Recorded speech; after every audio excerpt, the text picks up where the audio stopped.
may wonder why we are out in the middle of nowhere in some dark, desolate, overgrown wilderness. And it's because we're on some deep archaeological excavation type shit where I am staring at one piece of the curved, faceted granite banister that wrapped around the back of one of the curved benches in Philadelphia City Hall. Because this undisclosed location is where all of the pieces from Love Park and City Hall were moved once those spots were demolished.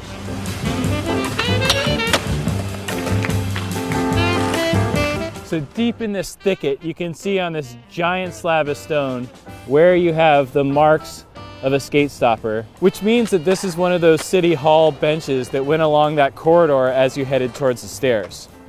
And this convex ledge right here was the bottom outer ring of the fountain, where Wenning does the switch backside 180 to fakie 5-0 pop out, and nollie backside nose grind pop out. And these concave sections here were the ledges that faced the fountain as it stepped up towards the upper part of Love Park. This is the small rail at Muni. And these three giant slabs of stone here were the main ledge at Love Park.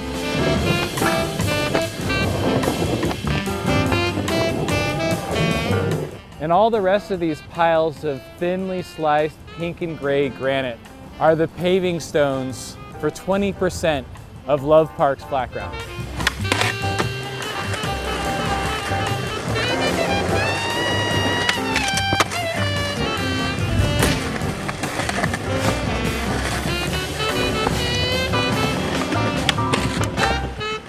So for people coming from out of town or who've never been to Philadelphia, it's pretty mind-blowing to consider that 3 of the best plazas in the world were basically at the intersection of 15th and JFK.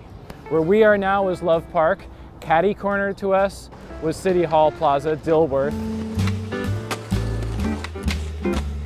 And across 15th Street is Muni, or Rayburn Plaza.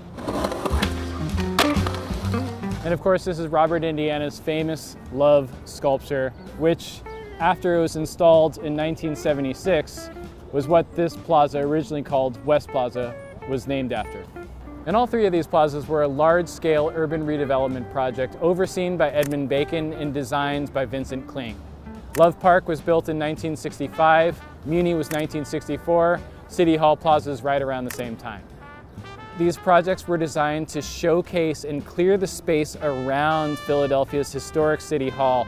They were designed to be at the terminus of Franklin Parkway, which stretches in this long Champs-Élysées-like boulevard from the Philadelphia Museum of Art all the way to City Hall. What makes Philadelphia so unique is that a lot of American cities were gutted by freeways in the mid-20th century, and this one emphasized mass transit. So underneath City Hall Park in Muni, you had these subterranean tunnels where Ricky and Freddie and all those dudes skate in the late 90s in the Eastern Exposure videos. Those subterranean tunnels connected to subway lines, to the SEPTA, to the Pennsylvania Railroad. In other words, unlike a lot of American cities, which were all about like parking garages and the automobile and the freeway, this was really about emphasizing access to mass transit. Which is why you have these sunken plazas and gardens and interior shopping arcades underneath the street surface. So for example, that insane nose slide that Eric Costin does down that curved rail goes down to one of those sunken plazas. This entire plaza was so ruthlessly redesigned in 2017 that it's almost completely unrecognizable. But this sad patch of muddy grass that I'm standing on right now was the runway towards the out ledge on my right and that gap to rail that Freddie did on my left. And these vents are the last remaining vestige of the original layout of the plaza that we can see right here. And if it weren't for the recognizable from skate videos facade of 2 Penn Center, City Hall, and the Municipal Services Building, we wouldn't even be able to tell that we were once in one of the best skate spots in the world. So while Vincent Kling's 1965 design somehow reconciled the conflicting objectives of Beaux-Arts city planning from 1917 with the 19th century city hall and international style modernist space and forms, making this perfectly skatable, welcoming, open but unified plaza. We are now left with this hopelessly barren, over-programmed but serving nobody, empty space of fold-out chairs and completely unskatable surfaces and shapes. Probably the first footage that most people saw was Roger Brown skating this in like the late 80s or early 90s. And then it was the Philadelphia Metrospective in 411. And little by little, Love Park started to become this East Coast and eventually national mecca. Freddie, Ricky, Serge, and Matt Reason skating here in Eastern Exposure 2 and Eastern Exposure 3, the Sub-Zero video, 1994, which is also the first time you see the municipal building being skated. You had the rim of the fountain. You had the 3 tiered ledges that also constituted the Love Gap.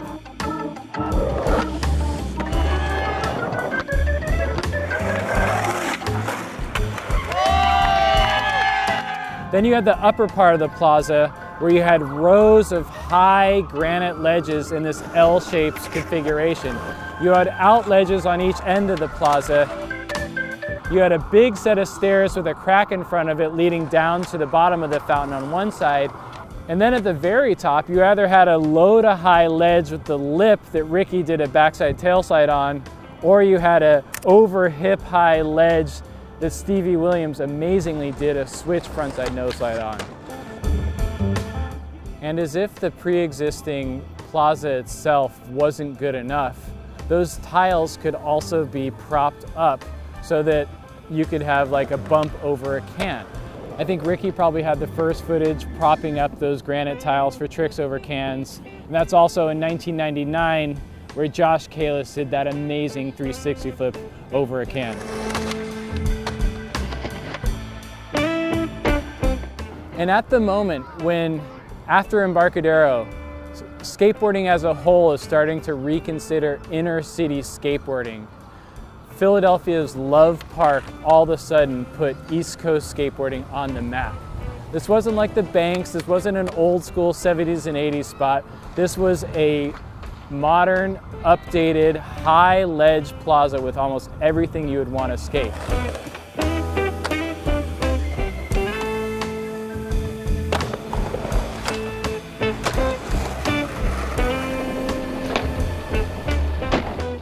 It was the first time that skateboarding ever wasn't focused on California, primarily. You don't see the word Philadelphia that often until the 90s. You guys got to come to Philadelphia. This is an amazing city for skateboarding.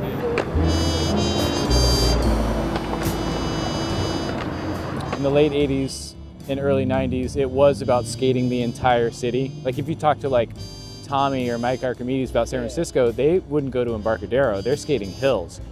We did skate everywhere, and because we were always wanting to find new stuff, but we never excluded. Like Love Park was our home. I don't know the right word for it, but it was wonderful. Like I'm part of the city. Like I'm in the city. You know what I mean? The levels was what where everyone skated.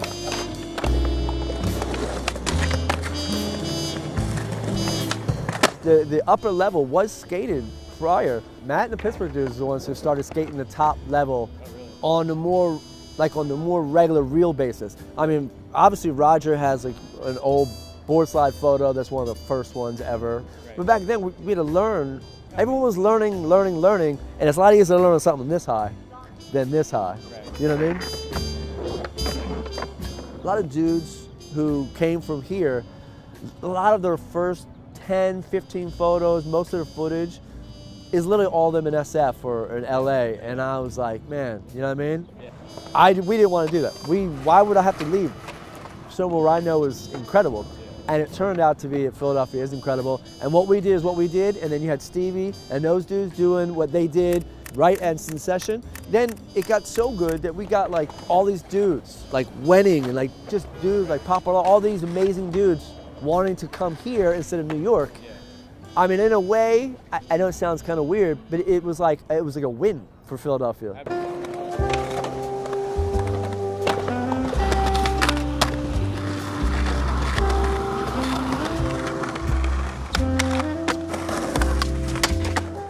And as lawless as Philadelphia truly was in the 1990s, skating at Love Park was always illegal, and skaters constantly had to look over their shoulders for park police and bike cops, lest they would get their board stolen during a bum rush. But the city finally cracked down and added planters in front of a lot of ledges, taking a lot of the granite paving tiles out of the plaza and putting stupid wooden benches in front of those planters and ledges.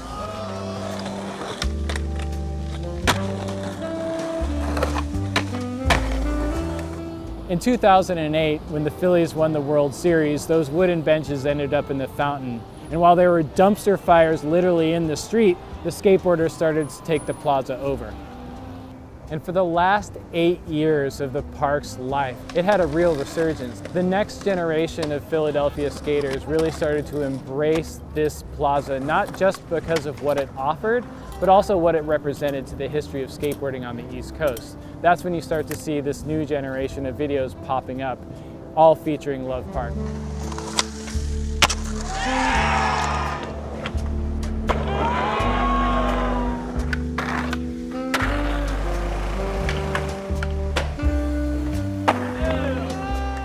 And that blueprint of classic plaza skating, which was written in the mid-1990s and reached its first kind of great form with Josh and Stevie at the end of the millennium, is then picked up again for the last 8 years of the plaza's history, between 2008 and 2016, when the plaza is finally demolished on Valentine's Day, February 14th, 2016. Dilworth Plaza, the plaza in front of City Hall, was demolished in 2012. And it's right around that time that skateboarders started to session Muni and film there on the regular.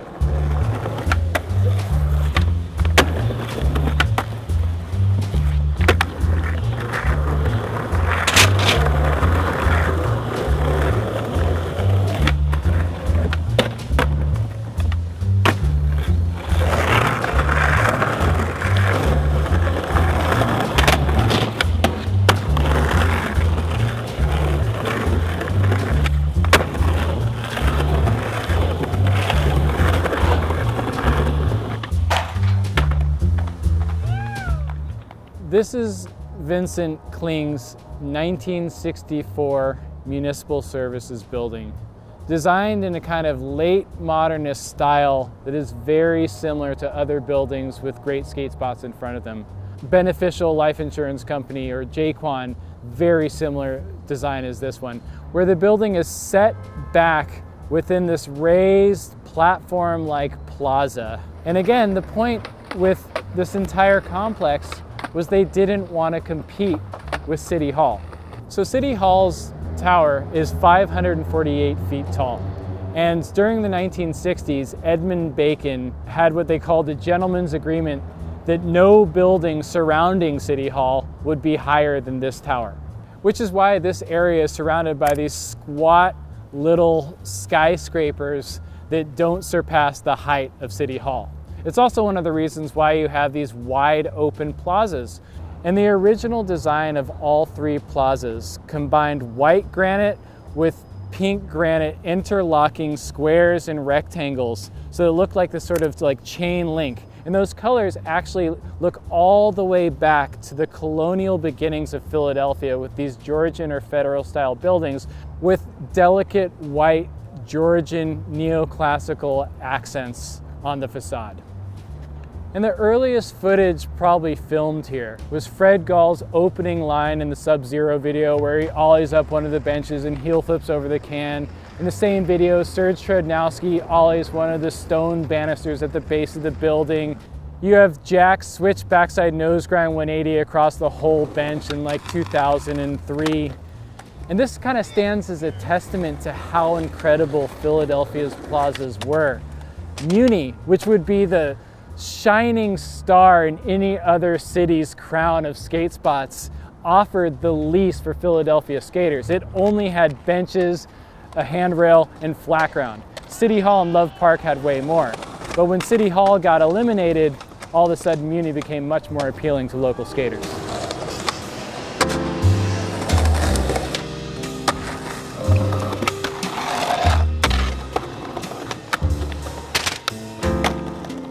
And over the last decade, Brian Panabianco managed to capture the last moments of both Love Park and of Muni, filming his friends building spots literally out of the wreckage of these once great plazas that the city so carelessly demolished. All of the moments and all of the best videos all came from projects that you were involved with. What was it about these two plazas over the last 15 years that made this the kind of center of your skate world? Just like growing up, watching like the Alien video and seeing Love Park and City Hall and not really knowing right away that they were in the city I grew up next to, and finding out they were in the city, and then finding out that City Hall was different than Love Park because we used to think they were the same. Once just knowing that stuff is like at your front door, I just wanted to get down here and like be a part of it. Can you talk a little bit about the era when people really started localizing Muni? You couldn't skate up here, like the security was crazy. But we started trying anyway and kind of like not leaving. But what really set it off was a security guard here took a kid's board and ran inside with it, and the kid like snapped and was banging on the glass trying to fight the security guard, and the security guard actually got in trouble by his boss, and he was like, yeah, like I'm never kicking people out again. I'm not losing my job over this shit. Yeah, like by the time we started skating here, they had already put these cuts in the benches. We fixed like one bench. We were like, holy shit, this place is amazing now. Then we just started going crazy and like fixing the whole place.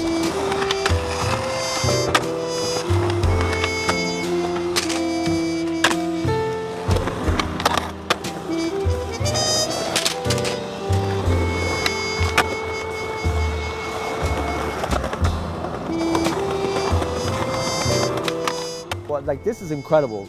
Like for the past couple of years, how these guys been skating it like this, that was the one place we could not skate. Literally 5 minutes or 2 tries.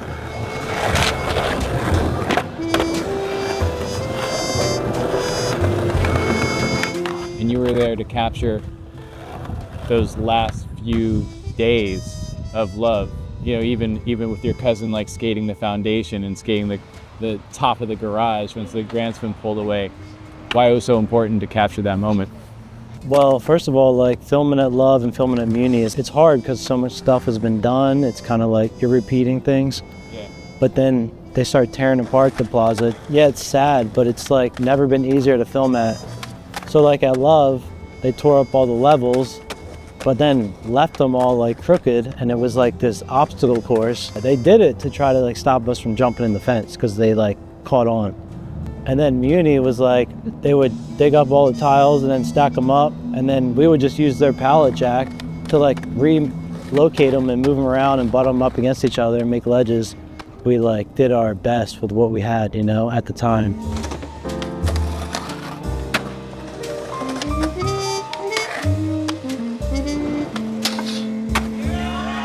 I feel like plaza skating has changed because back in the day, plaza skating was, you had this amazing plaza. You couldn't skate it. It was held down by cops or security guards. You would learn all about the plaza, what times to go there, like how it works, when they get off their shift, what time of the night you can skate there.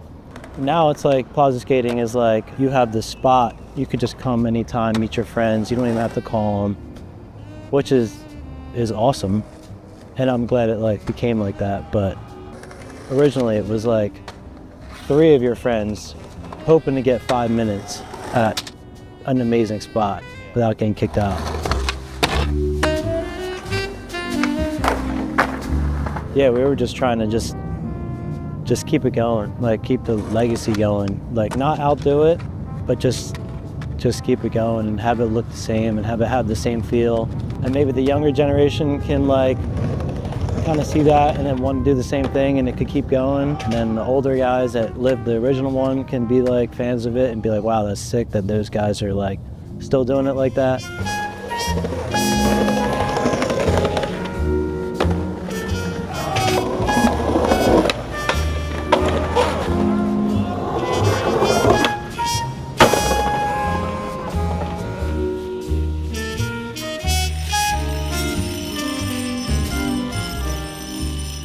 Well, the fences went up May of 23, and at that point we had no idea what was going on. There was no public knowledge of what was happening with the plaza.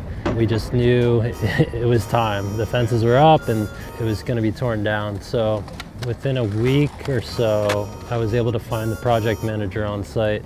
I basically told her like I was interested in salvaging some of the materials as quickly as possible. Like, how can we get in the mix with this conversation and help save some of these materials and hopefully reuse them in a skate spot or park. I was able to schedule them to get picked up that following week, and the guys showed up in a flatbed truck and they got them out in like an hour, and we'd saved the ledges. And we had a meeting at City Hall and presented this concept of like incorporating skating into the space. Basically, the city kind of agreed on a lot of our points. They validated them for the people in the building and ultimately allowed us to be a part of the redesign process. They gave us this area. It's basically 20% of the overall plaza. It's a fairly small space, but more than we ever could have expected or dreamed of.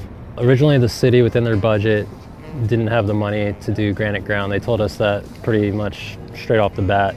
For this type of space and the environment we wanted, the ground's got to be granite, right? So we kind of proposed option B, which was allow us to come up with funding, and Vans jumped on to help out with that.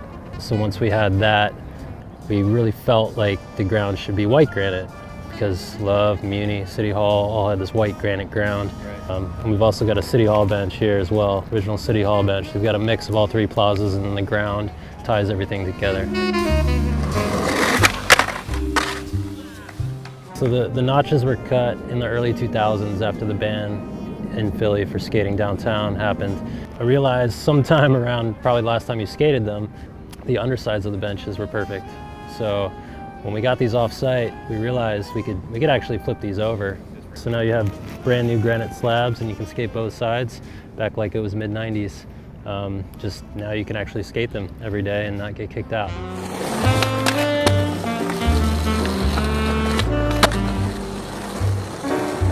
When I talked to Brian a little bit ago, it seems that that's what's so cool about the vibe is still the same. I do feel this has a little or a lot to do that they realized the mistake that they did with Love and tried to just give us this thing over there that now is just there. Our culture thrives on unforgettable moments. It's not just the trick, the clip, or the person who did it. It's the combination of all three that somehow becomes bigger than the sum of their parts. And over the past 3 decades, the tricks done here by these skaters have created some of the most iconic moments in all of skateboarding. And a lot of these moments came at these larger, high-pressure inflection points. Like in the mid-90s, when Philadelphia skateboarding pulled the spotlight away from sunny Southern California schoolyards, and all of a sudden, skateboarding's magnetic core shifted to the East Coast inner city. From Jimmy Garecki's backside lip slide to Jameer Brown's switch frontside nose slide on that rail, to the numerous covers that were shot at this plaza. I mean, what other skate spot has produced so many iconic images and clips?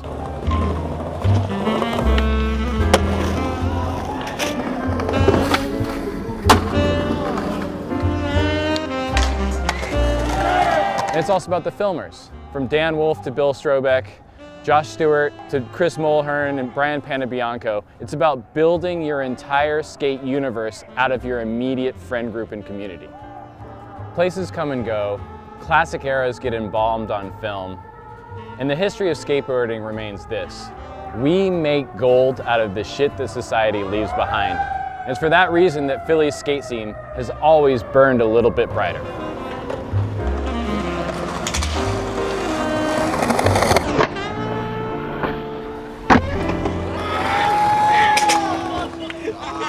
Fuck yeah, man.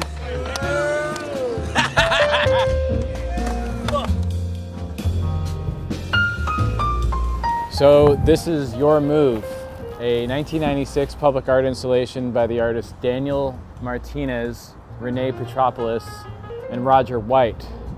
And that would mean that this yellow piece is the one that John Shanahan shot his cover Ollie over.